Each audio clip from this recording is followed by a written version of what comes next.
कोई अच्छी स्थिति नहीं है और इसमें मैं काफ़ी आहत था, गुस्से में था। मैं तो प्रधानमंत्री जी से मिलने गया तो मैंने उनको कहा कि आप गलतफहमी में हैं, ना तो इन सिखों को हराया जा सकता है।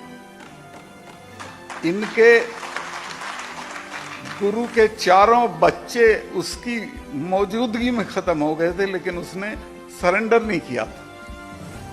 और ना इन जाटों को हराया जा सकता है। और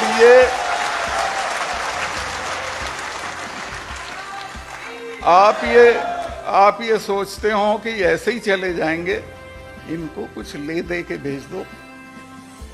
और दो काम मत करना। एक तो इन पे बल प्रयोग मत करना, दूसरे इनको खाली हाथ मत भेजना, चूंकि भूलते भी नहीं है। 300 साल तक नहीं भूलते हैं। मिसेस गांधी ने जब अकाल तख्त तोड़ा तो उसके बाद उसने अपने फार्म हाउस पे महामृत्युंजय का यज्ञ करवाया। मुझे अरुण नेहरू मेरे अच्छे दोस्त थे, उन्होंने बताया कि सत्ताल भाई, मैंने कहा कि फूफी तुम तो ये मानती नहीं थी, ये क्यों कर रही हो? तो उसने कहा तुझे पता नहीं है, ये जो अकाल तख्त तोड़ा है जिनका, ये तो 600 साल भी नहीं भूलते। मैं श्योर हूं कि ये मुझे मारेंगे। मैंने इंदिरा जी को ये इल्हाम था कि मारेंगे और उन्होंने मारा।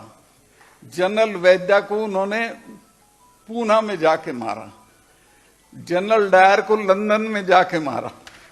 तो मैंने ये भी कहा कि इन कौमों की पेशेंस का टेस्ट मत लो। परसों के एक डिस्कशन में 2 जनरल्स ने कहा है कि इस किसान आंदोलन का असर भारत की सेनाओं के ऊपर भी पड़ रहा है। कुछ भी हो सकता है। आज आप ताकत में हो, घमंड में सब कर रहे हो, लेकिन आपको ये पता नहीं इसके क्या क्या नतीजे हो सकते हैं।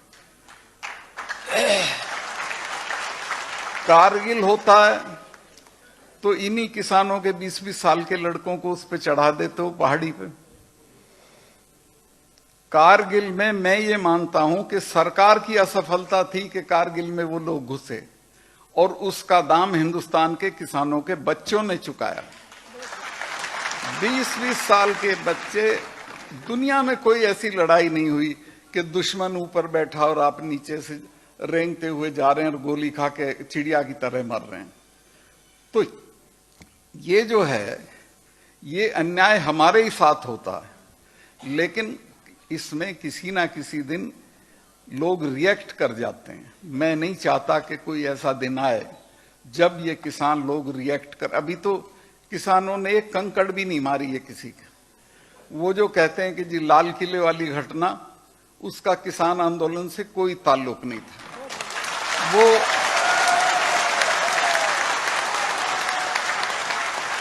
और मैं किसान आंदोलन का नेता होता तो मैं उसे भी, जैसे कोई अच्छी स्थिति नहीं है और इसमें मैं काफी आहत था, गुस्से में था। मैं तो प्रधानमंत्री जी से मिलने गया तो मैंने उनको कहा कि आप गलतफहमी में हैं, ना तो इन सिखों को हराया जा सकता है।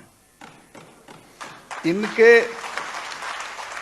गुरु के चारों बच्चे उसकी मौजूदगी में खत्म हो गए थे, लेकिन उसने सरेंडर नहीं किया था। और ना इन जाटों को हराया जा सकता है। और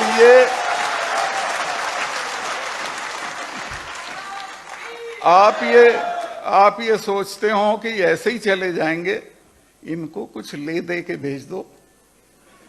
और दो काम मत करना। एक तो इन पे बल प्रयोग मत करना, दूसरे इनको खाली हाथ मत भेजना, चूंकि भूलते भी नहीं है। 300 साल तक नहीं भूलते हैं। मिसेस गांधी ने जब अकाल तख्त तोड़ा तो उसके बाद उसने अपने फार्म हाउस पे महामृत्युंजय का यज्ञ करवाया। मुझे अरुण नेहरू मेरे अच्छे दोस्त थे, उन्होंने बताया कि सत्ताल भाई, मैंने कहा कि फूफी तुम तो ये मानती नहीं थी, ये क्यों कर रही हो? तो उसने कहा तुझे पता नहीं है, ये जो अकाल तख्त तोड़ा है जिनका, ये तो 600 साल भी नहीं भूलते। मैं श्योर हूं कि ये मुझे मारेंगे। मैंने इंदिरा जी को ये इल्हाम था कि मारेंगे और उन्होंने मारा। जनरल वैद्या को उन्होंने पूना में जाके मारा, जनरल डायर को लंदन में जाके मारा। तो मैंने ये भी कहा कि इन कौमों की पेशेंस का टेस्ट मत लो। परसों के एक डिस्कशन में 2 जनरल्स ने कहा है कि इस किसान आंदोलन का असर भारत की सेनाओं के ऊपर भी पड़ रहा है। कुछ भी हो सकता है। आज आप ताकत में हो, घमंड में सब कर रहे हो, लेकिन आपको ये पता नहीं इसके क्या क्या नतीजे हो सकते हैं। कारगिल होता है तो इन्हीं किसानों के 20-20 साल के लड़कों को उस पे चढ़ा देते हो पहाड़ी पे। कारगिल में मैं ये मानता हूं कि सरकार की असफलता थी कि कारगिल में वो लोग घुसे, और उसका दाम हिंदुस्तान के किसानों के बच्चों ने चुकाया। 20-20 साल के बच्चे, दुनिया में कोई ऐसी लड़ाई नहीं हुई कि दुश्मन ऊपर बैठा और आप नीचे से रेंगते हुए जा रहे हैं और गोली खा के चिड़िया की तरह मर रहे हैं। तो ये जो है, ये अन्याय हमारे ही साथ होता है, लेकिन इसमें किसी ना किसी दिन लोग रिएक्ट कर जाते हैं। मैं नहीं चाहता कि कोई ऐसा दिन आए जब ये किसान लोग रिएक्ट कर। अभी तो किसानों ने एक कंकड़ भी नहीं मारी है किसी का। वो जो कहते हैं कि जी लाल किले वाली घटना, उसका किसान आंदोलन से कोई ताल्लुक नहीं था। वो